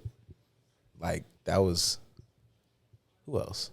Everybody shit died, except for the people that got with other superheroes. But I think that would kind of be, at least for your analogy of the Superman concept, that would be my thought process of it. Just as I would as a regular human, I'm gonna probably make the same decision as a superhero. But I'm finding somebody equally yoked that I can work with.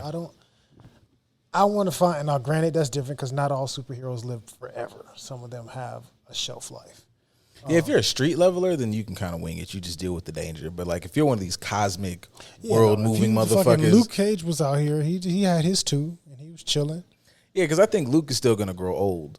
Like, but if I'm starting to touch Thor and Blue Marvel levels, it's almost really fucking unfair for me to go fuck with some Black Adam status to where you're gonna fucking be alive.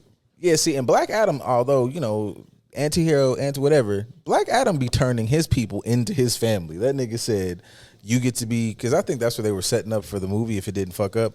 All those 3 that were with him were going to become like the Black Adam family. So he's like, no, we all fucking immortal now. Fuck this. I done found mine. We all super strong, punching fucking planes out the sky and all that shit. Oh, because I feel like in order to do that, you have to be an Omni-Man where you just fucking pumping in planets and not giving a fuck. And Omni-Man's crushed, nigga. Like, that nigga figured out he loved that lady. And I've been around thousands of years. I know this motherfucker gonna turn to fucking a prune. Right. Well, y'all don't read. Well, I read the comic or whatever. But she's gonna die, and I'm gonna outlive her and my children with her, most likely. I mean, that's what it should be. But the way Viltrumites work, it turns a little different. But yeah, in general, you know what I'm saying. Like, now that also made me think of us talking about the right partner. So I told you about the Has Been Hotel cartoon. Mm-hmm. Now the part of that is I said the girl is Satan's daughter, but she's Satan's daughter from him messing with Lilith. Ooh. So Adam and Lilith, motherfucker. And then Lilith cheats on Adam with Satan, and they run off together, and that's what causes them to get exiled because they really found out that they actually care about each other, and then God gave them Eve afterwards. And Eve is like super nice, kind of ditzy, but super nice. But Lilith is like, oh no, that's who your mom is because whatever. I think they did something like that in fucking Supernatural, but Lilith and Eve, I think, start fucking on each other. I'm not mad at that. Yeah, they made it. I mean, technically back then it's just y'all anyway, so that would have to take place at some point in time. But just like, if I was Adam, I'd say send her back, man. Let's make it she all right. She cool with me, baby. We're a family. We good. Non-monogamy, baby. It's all good. You can go play with him sometimes, but bring your ass back and do your thing over here. But no, I can do the same. But choosing a partner that is actually for you as opposed to just sticking with something that you feel like you are supposed to be doing. She dipped out with Satan because they actually cared for each other as opposed to her being made for Adam. She's like, he's an asshole. He's kind of a dick. I don't really want to fuck with him like that. So, like, how does one choose the right partner to partner with? If you are even a celestial being of some sort or a spiritual being, I still have to make sure I'm choosing the right partner as opposed to just doing something based on what I feel is supposed to be done. That's a bar. That whole like connection thing. Like I gotta, when I'll be up here talking about awareness and love and self, and conceptually, and the this idea goes to the best of its abilities. You know yourself. You understand. All these things about you, what you enjoy, what you need, what you can give, blah blah blah. All the accountability parts, like this person is not necessarily bad for me. This person might be teaching me some shit. Then yeah, you choose from that space. Like I'm fucking with this individual because they're my person, not because this nigga's a snake now. But I fuck with this snake. Granted, this is I don't even know what a man is because I've been here for fucking 3 days. But I don't like this thing. Whatever this nigga is that looks good. But this snaky bitch here that freaked me out and turned into a nigga with wings. I don't know. I haven't watched the show yet, but in my mind, that's how the scene worked. Yeah, I'm fucking with that. Let's go do some weird shit. I don't know what Earth is. I just got here, but let's go fucking explore this recently created thing. Right. Yeah, I'm fucking with that. Interesting. Very interesting takes. Favorite Looking at the questiones. It's question time. Time for y'all to ask us questions. Us answer shit. Question time. Still working on the lyric. Yeah. This is a quick one. What's a state you've never been to? Why would you want to visit? Or what's a state you've never been to but would want to visit, and why? What's a state I've never been to but want to visit? Utah. I've been to a lot of states, but I haven't been there to actually like see and do the things I'd like to see and do because it was either for work or football. So I ain't there longer than 48 hours at the very most. And even then, I'm stuck to a tight schedule. But never been to Utah. But Utah has a lot of, from what I've seen, nature and whatnot. Like you want to go on some natural That's a bar. parks and things. Like I would go there for nature purposes, just to kind of be off the grid for a weekend or a week, be in some nice nature, especially if the weather's permitting, and just kind of chill and kick back and see the sights. Same with Colorado, though I've been there before, but I know Colorado has a lot of natural beauty out there. But those would probably be the type of areas that I would choose. Something like that has a lot of natural beauty that I've never been to, and I can just kind of go and be low key and off the grid. Everywhere else, I've kind of, I believe I've been to. I'm trying to think. Where have I not been to? Been to Nevada. I keep thinking about Tennessee, but that's because I saw this video of 8 Ball and MJG the other day. Have I been to Tennessee?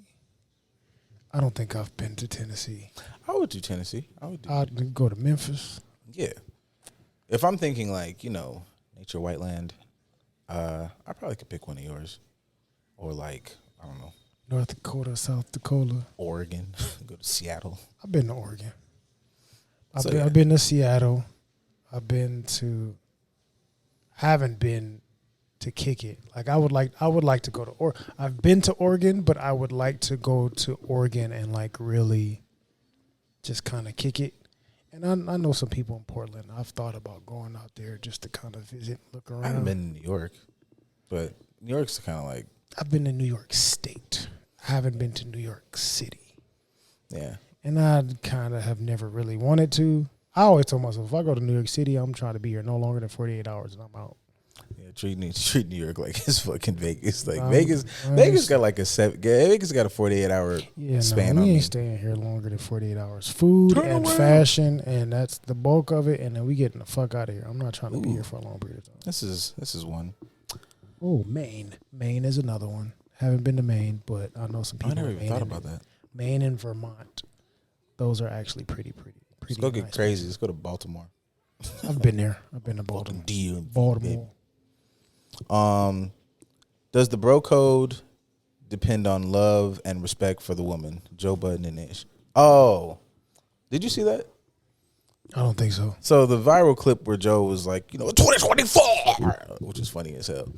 The conversation kind of viral clip of Joe Budden losing his shit. Yeah, pretty much. Yep, that's it. Okay. But him and Ish were having a back and forth, and the conversation started because I think Joe said something around in the ballpark of never tried to or never fucked with somebody with one of the homies' girls behind their back or something like that. Mm-hmm. And then him and Ish started having a conversation, and it kind of devolved into like who was having a point, and it got a little manipulative. And everybody started moving the goalposts.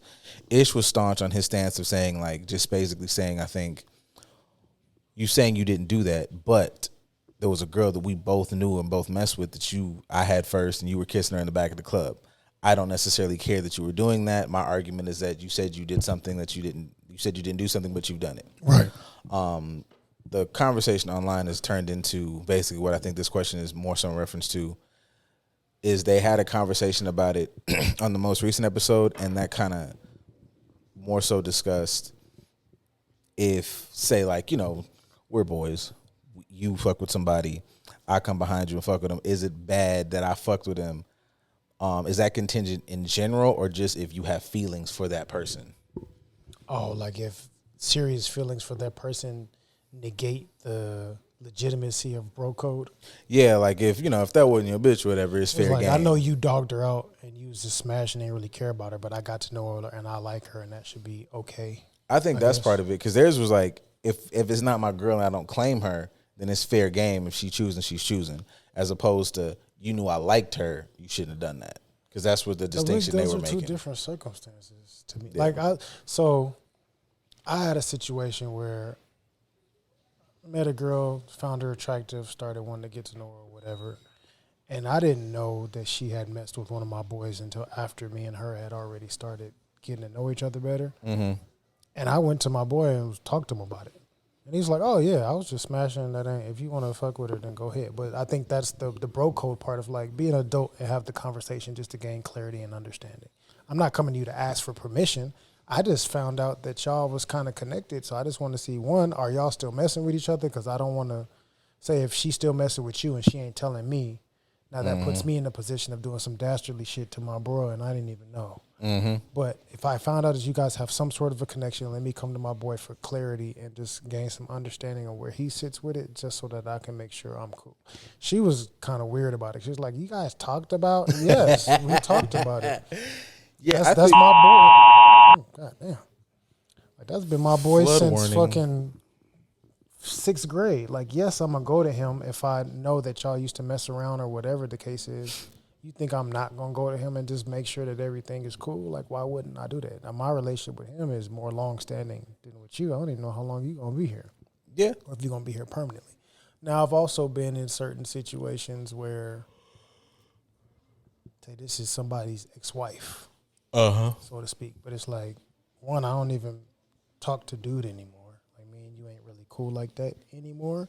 Yeah. And you're no longer married to this person. Y'all been divorced for X amount of years. So it's like, Yeah, I think even if it's not me trying to really be with you, it's just like we want to see what's up sexually. Like, yeah, that one seems less bad, especially if y'all not like if y'all are boys and there's a connection and then the dude and the girl have a connection and then you step in with that, then I feel like that's worse as opposed to if they might have fucked around or they just had sex and if he's not having a problem with it, then it's kind of open season. Because I've had definitely that the niggas know her or it's fair game or any of those type of shits. Like, you know, niggas have done that shit just generally just talking to, we both know we talking to this individual. And that's another time where I realized girls were kind of goofy too because like they thought it was some secret. Like, we're friends, nigga. It's just best man wins. I've only had one situation where it was like they used to talk, but in my mind, like, me and my boy still hanging out. Right. And so when we hanging out for real. So I'm thinking this is bullshit. And she had done her reach out thing and me being a complete idiot didn't realize that this might be on some get back shit. So that interaction happened and then it turned into like a, that's right, nigga. So like me and him had a conversation though, because I was like, oh yeah, like it wasn't any of that. And like that was fixed, but that was, I'm never trying to like shank my fucking friends and shit like that. I've been on the receiving end of a couple of those, which, like, I had one girl that we met her, like she met our group, and granted, this is all early 20-year-old stuff, so everybody's still young and stupid for the most part. But you know, we met her because she was kind of hanging out around our group. A lot of the athletes would hang out together. She was a track girl. Mm-hmm. So she was around us, and we knew that she was kind of messing with one of our teammates. But she would always talk about how he was doing her dirty, like, you know, being verbally aggressive and abusive, this, that, and the other, blah, blah, blah. And she would vent to the whole group, and there's girls in this group too, but she's venting, this, that, and the other, blah, blah, blah. We support her in kind of breaking it off and then getting her stuff and being safe and this, that, and the other, blah, blah, blah. And then a couple months later, you know, me and her start getting closer because we're talking more and, you know, start messing with her. She gets mad at me over some silly stuff, and my homeboy that had been wanting to smash, she lets him hit, and then he's kind of like mad at me, like, you were my little brother. I took you under my wing.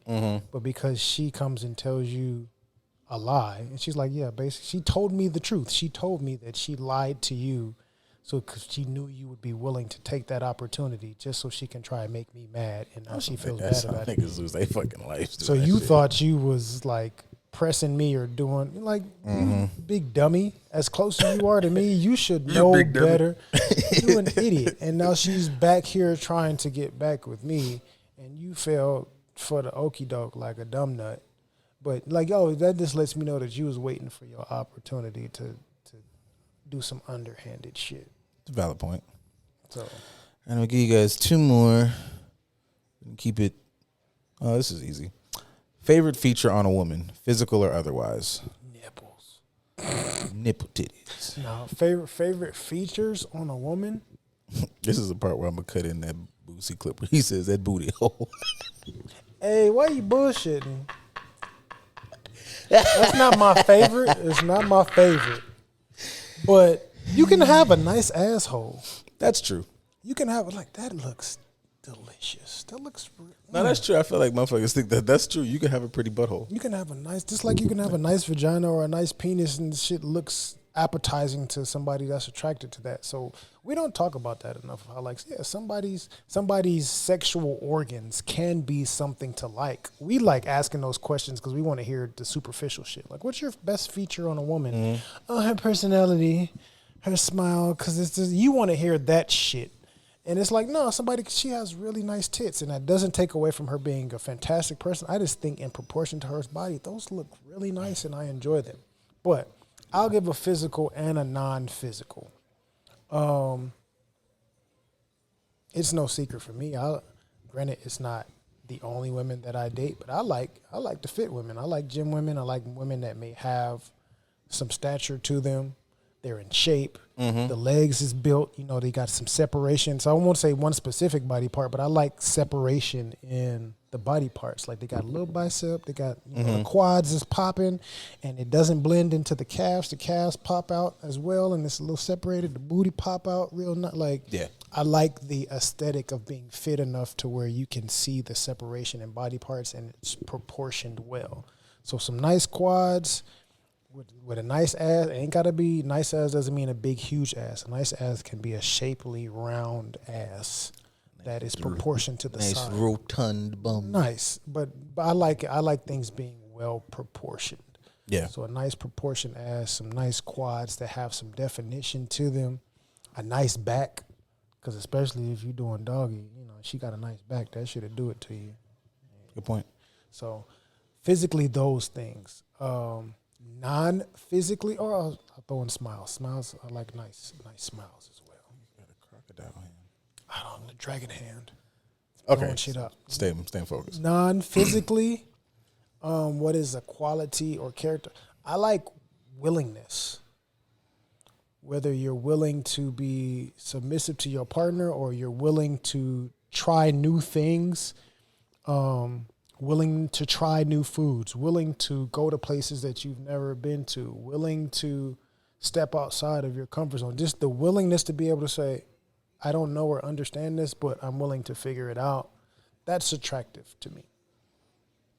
And dedication to yourself. That goes in alignment with the gym stuff. But if you in the gym really dedicating to yourself, taking care of your body, taking care of your mind, taking care of this vessel that we are all temporary renting, when you put a lot of time and energy into taking care of yourself, that shit is sexy too. That's why I like fit girls, because clearly you're dedicating time and energy into taking care of yourself the natural way. So that makes sense.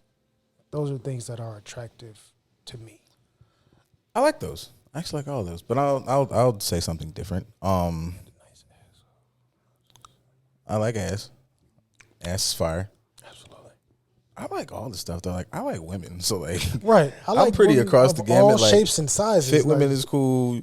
You could be you got some that 180. You could be one of them. Fluffy bodies. There's some fluffy bodies. It's sexy.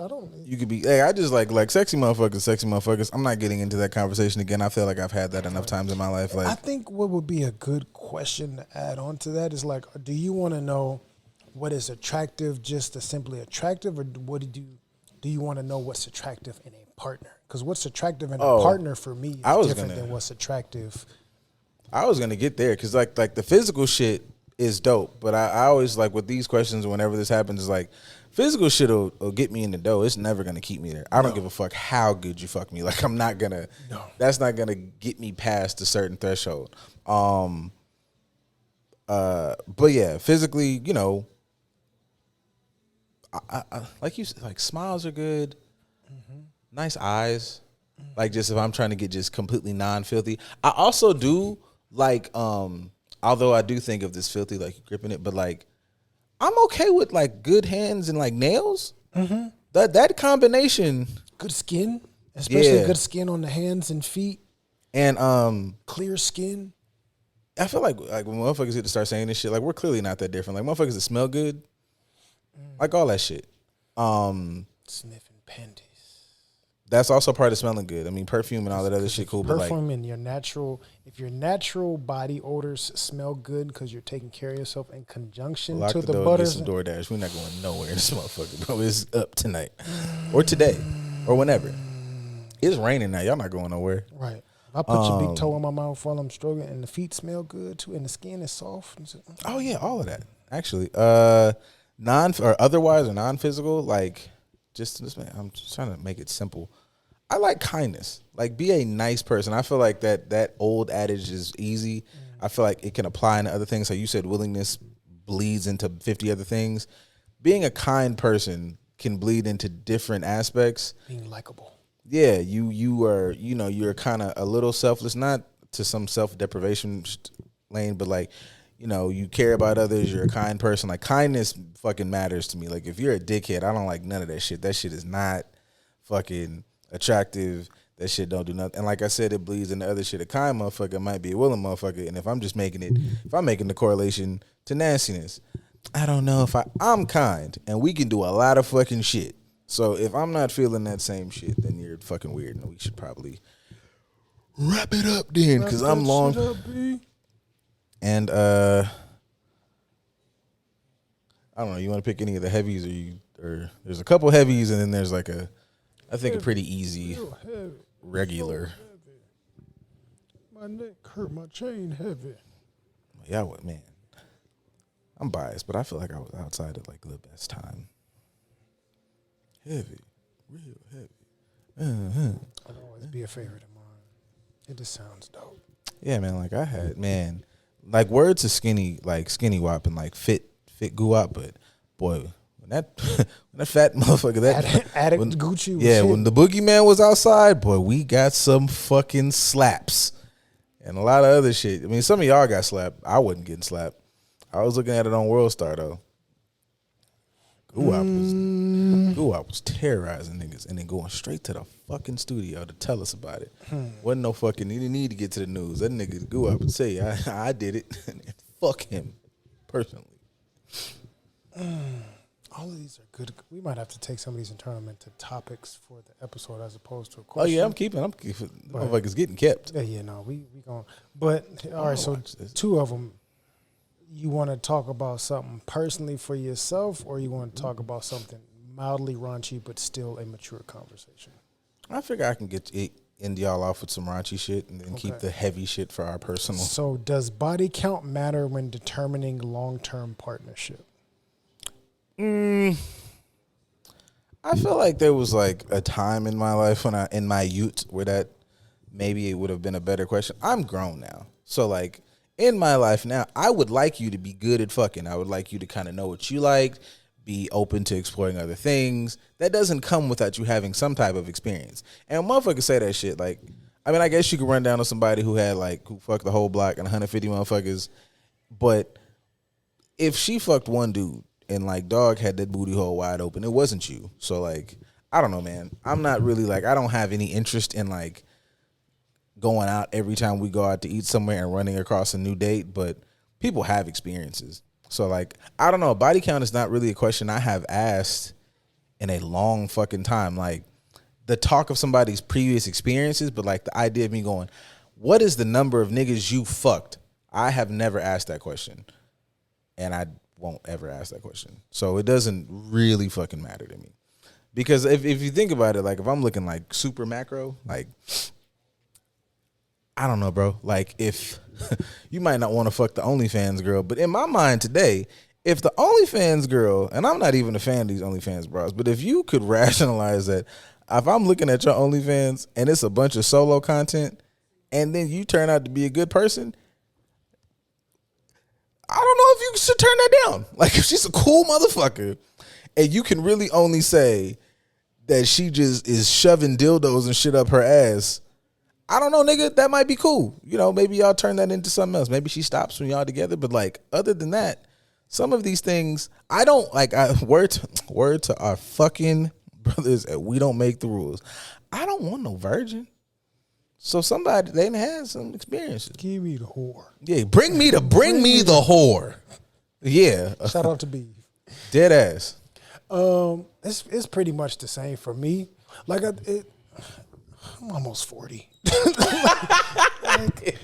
I'm almost 40. If you say you've been fucking since you're 20, since I became 20, and we're 40 years old now, and you have 40 bodies, that's really only 2 a year.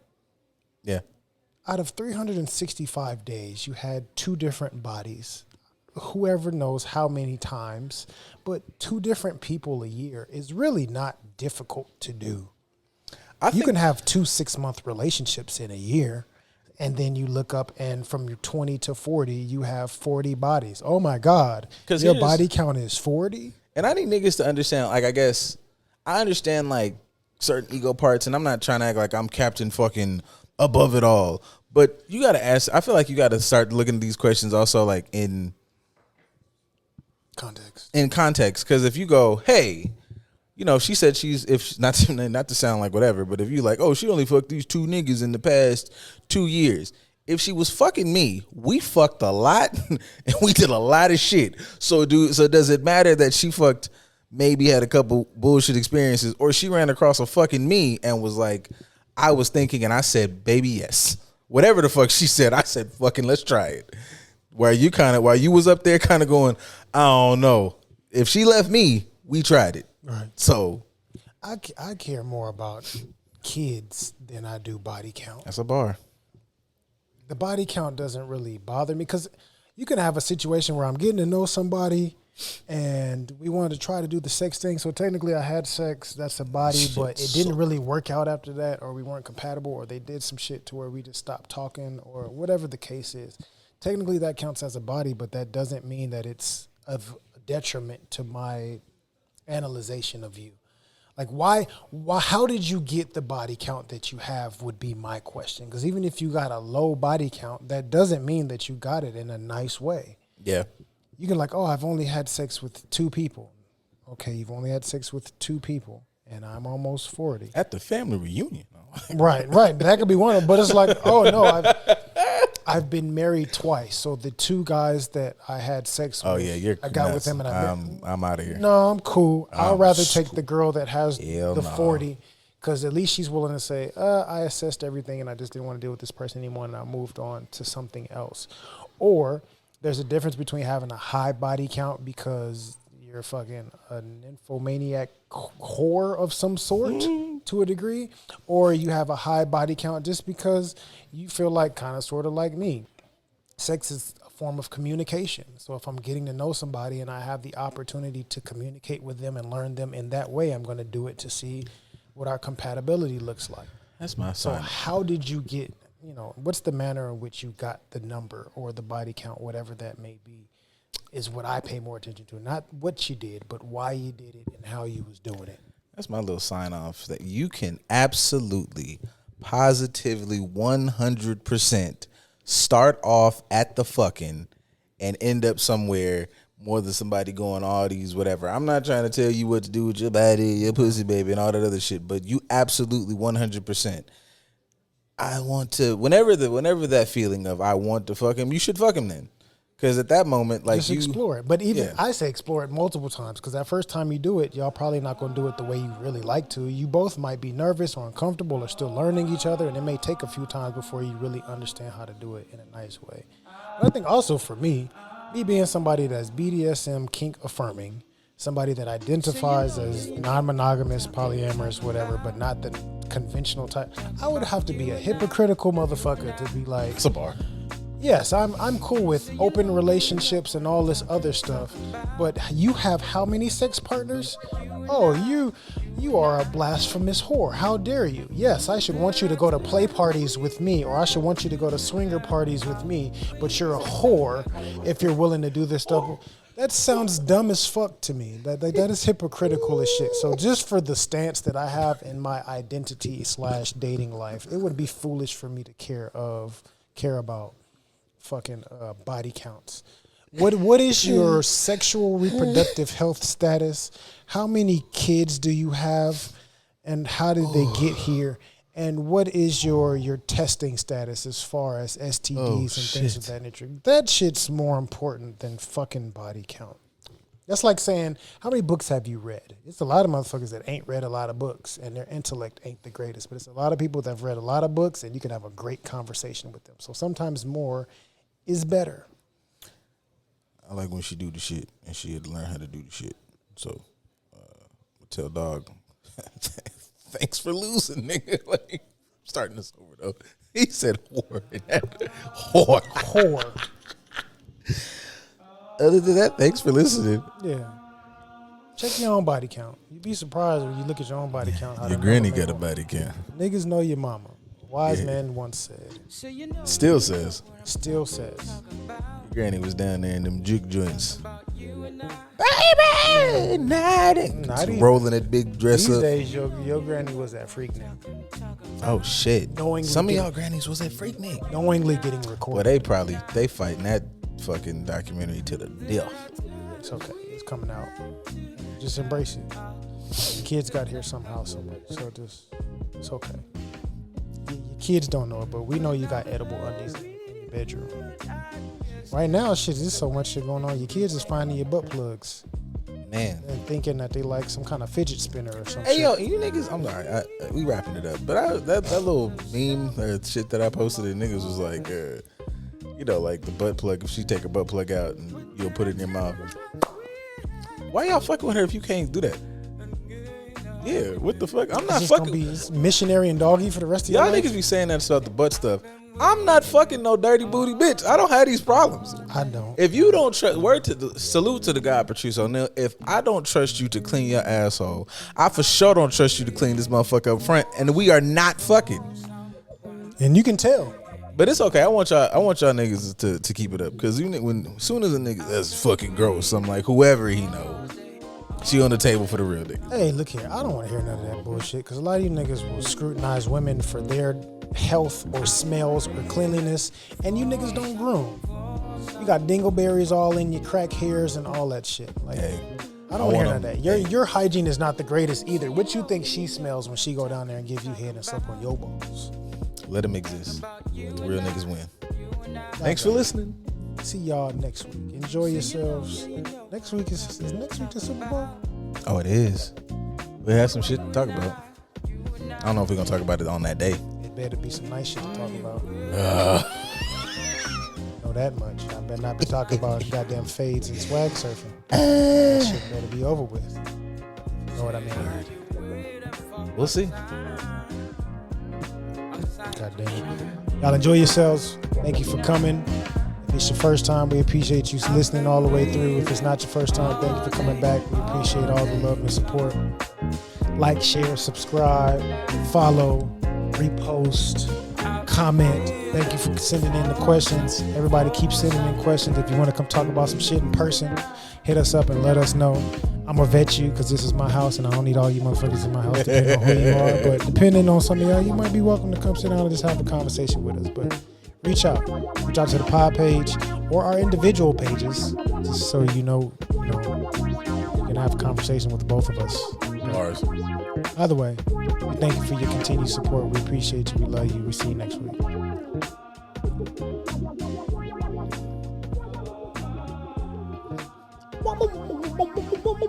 As it fades out. Perfect.